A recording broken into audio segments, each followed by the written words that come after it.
नमस्कार दोस्तों, सुभाष की बात में आपका स्वागत है। ये त्योहारों का मौसम है, ये महंगाई का मौसम है। हिंदुस्तान में इधर के जो महीने पड़ेंगे अब वो लगातार त्योहारों के महीने पड़ेंगे, और त्यौहार के जब महीने आते हैं तो निश्चित रूप से जो लोग कभी बाजार नहीं जाते उनको बाजार जाना पड़ता है, और जो बाजार से रूबरू होते हैं वो जानते हैं कि बाजार में इस समय महंगाई छाई हुई है। मुनव्वर राणा जी का एक शेर है कि ऐ खा के वतन तुझ से मैं शर्मिंदा बहुत हूँ, ऐ खा के वतन तुझसे मैं शर्मिंदा बहुत हूँ, महंगाई के मौसम में ये त्यौहार पड़ा है। तो बहुत लोगों को ये जो त्यौहार आ रहे हैं ये भारी पड़ते हैं, क्योंकि त्यौहार में हमारे यहाँ बहुत सारी जो परंपरागत हम खाते पीते हैं उससे कुछ बेहतर चीज़ बनती है। अपने प्रियजनों को कुछ हम उपहार देते हैं, कुछ कपड़े लत्ते देते हैं।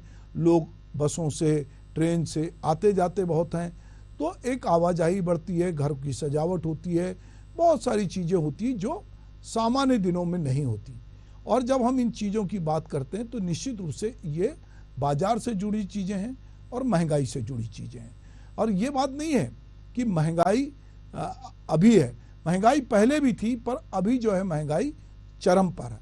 अगर मैं पीछे जाता हूँ और अपने दौर के सबसे मशहूर शायर कैफी आजमी जी की बात करता हूँ तो उन्होंने भी एक शेर लिखा था, ऐसी महंगाई है कि चेहरा भी बेच के अपना खा गया कोई, ऐसी महंगाई है कि चेहरा भी अपना बेच कर खा गया कोई, अब वो अरमान है ना वो सपने, सब कबूतर उड़ा गया कोई।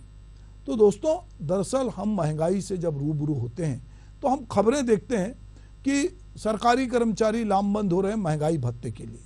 तो कई बार लोगों की समझ में नहीं आता कि महंगाई भत्ता क्या है, और ये महंगाई भत्ते के लिए लामबंद हो रही, क्योंकि जो इंडेक्स है उसमें जब दर्शाया जाता है कि बाजार में महंगाई का इंडेक्सन हाई हो गया है, तो सरकारी कर्मचारी जो उसी बाजार के हिस्से हैं, जो उस बाजार से चीज़ें खरीदते हैं, वो भी उनको लगता है कि अब महंगाई बढ़ रही है तो पहले केंद्र सरकार महंगाई भत्ता देती है, उसके पीछे राज्य सरकारों से भी लोग दबाव बनाते हैं कि महंगाई भत्ता हो। अभी 2 दिन पहले ही छत्तीसगढ़ में अधिकारी कर्मचारी फेडरेशन ने महंगाई भत्ते को लेकर एक बड़ा प्रदर्शन किया अपनी मांगों को लेकर, और उन्होंने उनकी मुख्य मांग थी कि हमको केंद्र के समान महंगाई भत्ता, जिसको डीए बोलते हैं, वो दिया जाए।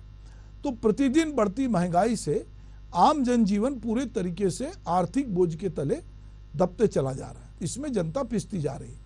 देश में बढ़ती महंगाई के बीच रोजमर्रा के सामान बेचने वाली कंपनियों ने आम लोगों की मुश्किलें बढ़ा दी।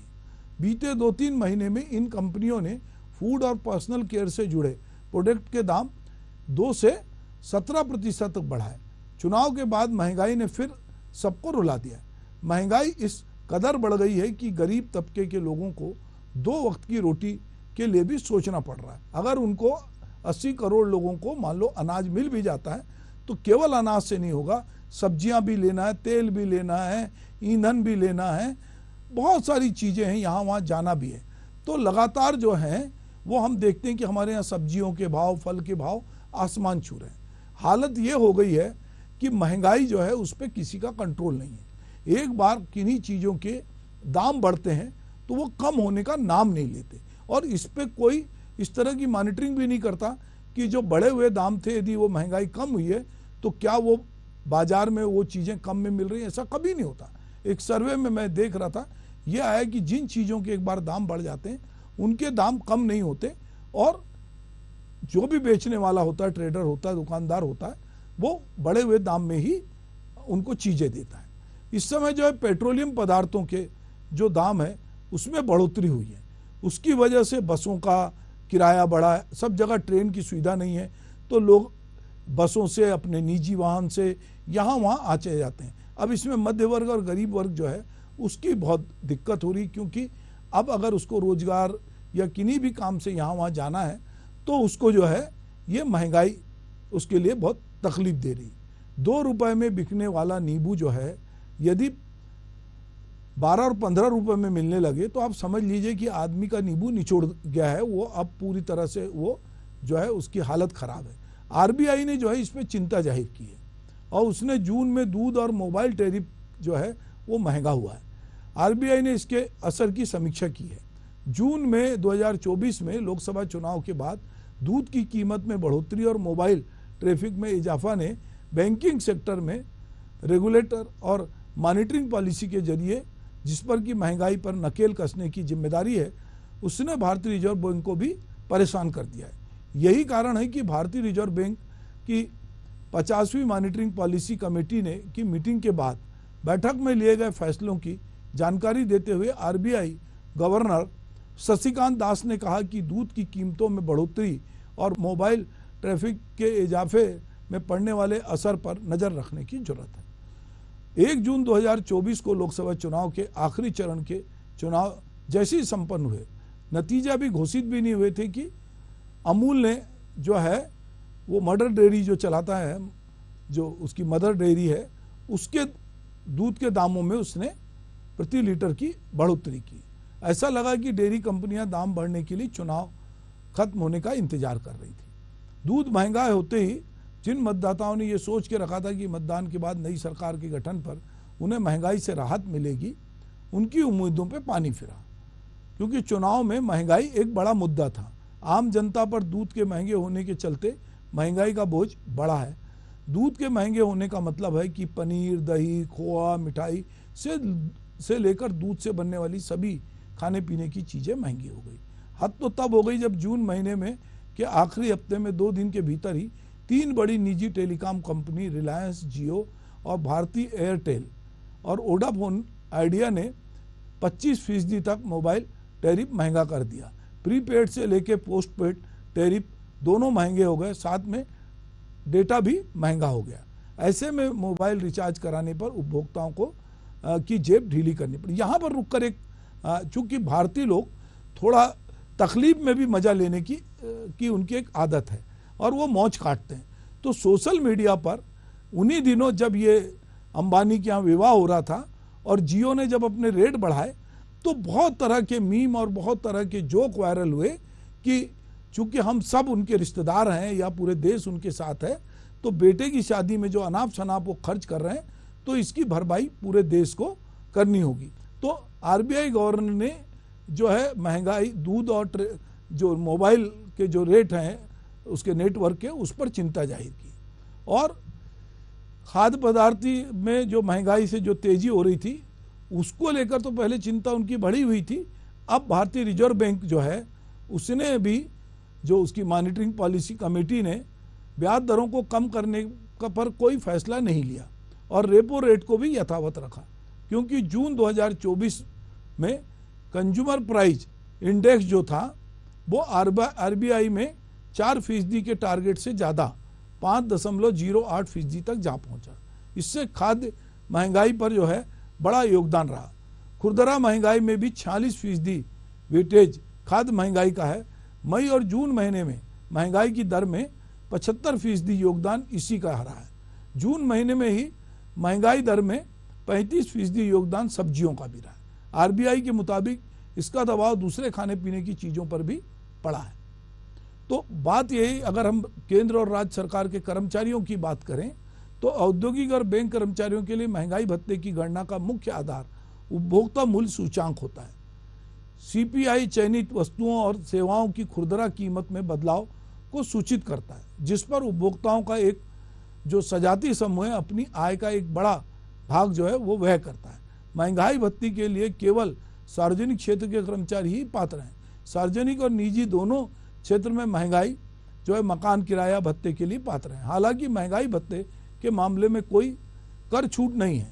संशोधित वेतनमान 2017 के तहत वेतन प्राप्त करने वाले राज्य सरकार के कर्मचारियों के लिए 1/7/2021 से मौजूदा दर को 28% से बढ़ा के 31% करने के लिए, यानी कि 3% महंगाई भत्ते की मंजूरी दी गई। महंगाई भत्ते की गणना को हम ऐसे समझ सकते हैं कि मान लीजिए अगर केंद्र सरकार किसी कर्मचारी का मूल वेतन 48,000 रुपये प्रति माह है, पहले 46% डीए दर पर महंगाई भत्ता 22,080 रुपये था। 50% नई डीए दर के साथ उसका महंगाई भत्ता 24,000 रुपये हो गया। इसका मतलब है कि उसके वेतन में 1,920 रुपये की अतिरिक्त वृद्धि होगी। तो हम बात कर रहे थे महंगाई की, और महंगाई जो है इस समय लोकसभा चुनाव में भी एक मुद्दा था। बहुत सारे मुद्दे थे पर महंगाई भी एक मुद्दा था। बीजेपी ने 400 पार का नारा दिया था, पर वो 400 पार नहीं हुई। प्रधानमंत्री नरेंद्र मोदी के नेतृत्व में जो है वो भाजपा ने ये कोशिश की कि वो इस बार 400 पार जाए, किंतु वो इसलिए नहीं गई कि जो महंगाई थी वो भी एक बड़ा मसला लोगों के सामने आया कि भाई कहीं ना कहीं जो है ये जो इनका एनडीए गठबंधन था, राष्ट्रीय जनतांत्रिक गठबंधन जो था, उसने 300 सीट के नीचे वो रहा और बीजेपी जो है जो 2014 और 19 में अपने दम पे बहुमत का जिसने आंकड़ा पार किया था वो इस बार 240 सीटों पर ठहर गई। जनता ने जो है वो जो महंगाई थी वो कहीं ना कहीं भारतीय जनता के दिमाग में उसने कोई असर डाली थी, पर उसका जिस तरह से असर होना था उस तरह का असर नहीं हुआ। यदि हम यूरोप में बात करें तो वहाँ तो उसने महंगाई ने वहाँ की सियासत को झकझोर के रख दिया। वहाँ के देशों में हुए संसदीय चुनाव में मुख्य धारा की पार्टियों को हार झेलनी पड़ी। ब्रिटेन में तो दशकों बाद कंजर्वेटिव पार्टी की करारी हार हुई। यूरोप की ही तरह अफ्रीका है वहाँ पर भी महंगाई के कारण ही बदलाव हुआ। दक्षिण अफ्रीका में लंबे अरसे से महंगाई से जूझ रहे थे और वहाँ का जीवन स्तर तथा बेरोजगारी के प्रति लोगों ने चुनाव में अपनी नाखुशी जाहिर की। वहीं अफ्रीकन नेशनल कांग्रेस को इस नाखुशी की वजह से अपना बहुमत भी गंवाना पड़ा। अफ्रीकी देश घाना में इसी साल दिसंबर में चुनाव होने वाले हैं और माना जा रहा है कि लगातार बढ़ती गरीबी की वजह से वहाँ पर जो है वहाँ के राष्ट्रपति जीतेंगे या हारेंगे और उनकी जगह कौन लेगा, ये भी एक सवाल है। तो सवाल ये है कि महंगाई जो लोगों को परेशान कर रही है वो सत्ता को या राजनीतिक दलों को कितना परेशान करती है और वो किस तरह से असर डालती है। हमारे देश के चुनाव में उसने असर तो डाला पर उतना असर नहीं डाला कि लोग महंगाई की मार झेलते भी रहे, पर उनके ऊपर बाकी मुद्दे ज़्यादा हावी थे। इसीलिए उन्होंने इतने तमाम महंगाई के बावजूद जो सरकार महंगाई कम करने का दावा कर रही थी उस सरकार को उन्होंने बहुमत से कम तो रखा, पर अंततः तीसरी बार मोदी की सरकार बनी। तो अब ये चुनौती है मोदी सरकार पर भी कि वो महंगाई पर किस तरह से कंट्रोल पाती है। यदि दूध या मोबाइल डाटा ये सारे महंगे होते हैं और इससे आम आदमी पे फर्क पड़ता है तो निश्चित रूप से ये भी एक प्रकार से अन्य देशों की तरह हमारे लिए भी अलार्मिंग बात होगी। तो लगातार महंगाई बढ़ रही है, बाजार में महंगाई की मार जो है वो सरकार ये कहती कि सितंबर में महंगाई की दर घटकर 4.3% रह गई थी और एक महीना पहले यानी कि अगस्त में वो 5.3% थी। सरकार का दावा था कि सितंबर में खाने पीने के सामान के दाम भी जो है अगस्त के तुलना में 3.11% के मुकाबले 0.08% गिरे थे। पर जैसा मैंने कहा कि जो चीज़ें एक बार बढ़ जाती है तो उपभोक्ता हमारे यहाँ उतना जागरूक नहीं है कि वो बढ़ी हुई कीमत का विरोध करे। सरसों का तेल 210 रुपये का था, कुछ महीने पहले इसके भाव 120 रुपये लीटर थे। रसोई गैस का सिलेंडर 150 रुपये का था। फूल गोभी जो है 100 रुपये की मिल रही, टमाटर 60 रुपये में मिल रहा है, प्याज 50 रुपये में मिल रहा है। तो बहुत सारे टाटा, डाबर, इमामी जैसी कंपनियों ने संकेत दिए हैं कि वे भी अपने प्रोडक्ट के दाम बढ़ाने जा रही हैं। कंपनियों ने इसकी मुख्य वजह बताई है कि कच्चे माल की जो कीमतों में बढ़ोतरी हुई है इसलिए हमको ये बढ़ाना पड़ रहा है। अगर हम रोज़मर्रा की चीज़ों में जाएं तो साबुन वाश जो होता है उसके दाम में 2 से 9% की वृद्धि हुई है। हेयर ऑयल में 8 से 11% की वृद्धि हुई है। चुनिंदा फूड आइटम में 3 से 17% की वृद्धि हुई है। तो ये वृद्धियां लगातार जो हैं वो हो रही हैं और लोग मूक दर्शक बने हैं। कोई महंगाई के खिलाफ उस तरह से कोई बड़ा आंदोलन नहीं हो रहा है। सरकार और विपक्ष महंगाई के मुद्दे पे बात तो करते हैं पर महंगाई कम नहीं होती। और हम देखते हैं कि जो अभी हमारा लोकसभा चुनाव हुआ उसमें महंगाई उतना बड़ा मुद्दा नहीं था जितना बड़ा मुद्दा होना चाहिए। अब हमारे महंगाई से बड़ा मुद्दा धार्मिक चीज़ें हो गई है, जातिगत चीज़ें हो गई है और एक दूसरे के बारे में बोलने की चीज़ें जो हैं वो हो गई हैं। कीमतें लगातार बढ़ रही हैं। अगर हम बच्चों को देखें कि मैगी, ओट्स, नूडल्स जो वो लोग बहुत खाते हैं उसकी जो कीमतों में 17% का इजाफा हुआ है। अगर हम ये देखें कि आजकल वो लोग चक्की में गेहूँ नहीं पिसाते, गेहूँ खरीद के खाते हैं। आशीर्वाद आटे की कीमत में 4% की बढ़ोतरी हुई। गोदरेज के जो कंज्यूमर प्रोडक्ट्स के जिसमें साबुन और डिटर्जेंट की कीमत में भी 4 से 5% की वृद्धि। कोलगेट ने पामोलिव बॉडी वॉश को जो है कि उसकी कीमत भी जो है वो बढ़ाई। तो कुल मिला के जैसे जैसे आदमी के जीवन स्तर में इजाफा हो रहा है और वो बहुत सारे कंपनियों के प्रोडक्ट खरीदने का आदी हो रहा है, क्योंकि बाजार और विज्ञापन का दबाव ये है कि वो ब्रांड के रूप में जिन चीज़ों को प्रस्तुत करता है लोग उसके दबाव में आते हैं, उनकी जरूरत हो ना हो पर वो सब चीज़ें वो बाजार से खरीदते हैं। तो ऐसे में महंगाई जो है अगर कंपनियां बढ़ा रही हैं तो उसका असर जो है आम आदमी पर बहुत गहरे से हो रहा है, और ये महंगाई कब जाकर कम होगी ये कहीं दिख नहीं रहा है। तो रिजर्व बैंक की चिंता अगर केवल दूध या मोबाइल डाटा तक है, तो इससे आगे भी बाजार में सब्जियों के भाव, और अभी तो बरसात है तो बहुत जगह से जो ग्रामीण क्षेत्रों से सब्जियां आना चाहिए वो आती नहीं है, सब्जियां सड़ जाती हैं। जिनके पास स्टोरेज की क्षमता है वो लोग, जो मिडिल लोग होते हैं, ये उत्पादक भी नहीं है, ये लोग भी बहुत सारा रेट बढ़ाते हैं। तो कहीं ना कहीं महंगाई से एक आम आदमी बहुत हलाकान है, और सरकार उसमें जिस तरह का नियंत्रण सरकार का या मशीनरी का होना चाहिए महंगाई पे, वो कोई नियंत्रण नहीं है। बाजार पूरा खुला हुआ है, जिसको अच्छा लोग कहते हैं कि आपको जो लेना है तो लीजिए, और नहीं तो जैसा चल रहा है आप वैसा जीवन बसर कीजिए। तो बहुत सारे लोगों के खाने में कभी दाल गायब होती है, कभी सब्जी गायब होती है, बहुत अच्छा तेल नहीं होता, तो लोग रूखी सूखी खाकर या जैसे तैसे जो उनका बजट है उसमें गुजारा कर रहे हैं। महंगाई दिन पे दिन बढ़ती जा रही है, और इसकी चिंता जिस तरह से होना चाहिए, इसको लेकर जितना आंदोलन होना चाहिए, इसको लेकर जितना शोरगुल होना चाहिए, वो धीरे धीरे कहीं ना कहीं दब गया है। और लोगों को लगता है कि जेही विधि राखे राम तेही विधि रहिए, बाजार के भरोसे अपने को छोड़ दीजिए। जो चीज़ें सस्ती है, अब बाजार में कई तरह के प्रोडक्ट हैं, अगर वो गुणवत्ता में कमतर हैं और कम चीज़ में मिलते हैं तो आप उसको अपना इस्तेमाल कीजिए। वो भला ही आपके स्वास्थ्य पर विपरीत असर डालता हो, पर चूंकि आपकी जेब इजाज़त नहीं देती, तो ये कहीं ना कहीं जो है हमारी जेब से जो पैसा है, तो आमदनी 98 है और इस समय खर्चा रुपया है। अब आदमी ये समझ नहीं पा रहा है कि अपनी आमदनी को कैसे बढ़ाए या अपने खर्च को कैसे कम करे।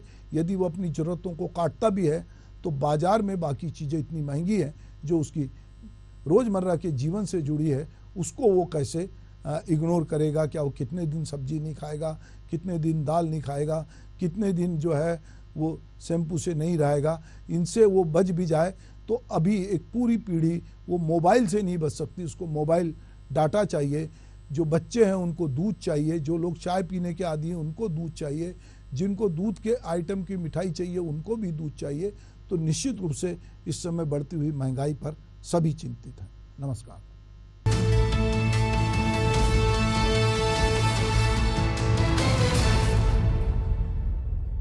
सोलम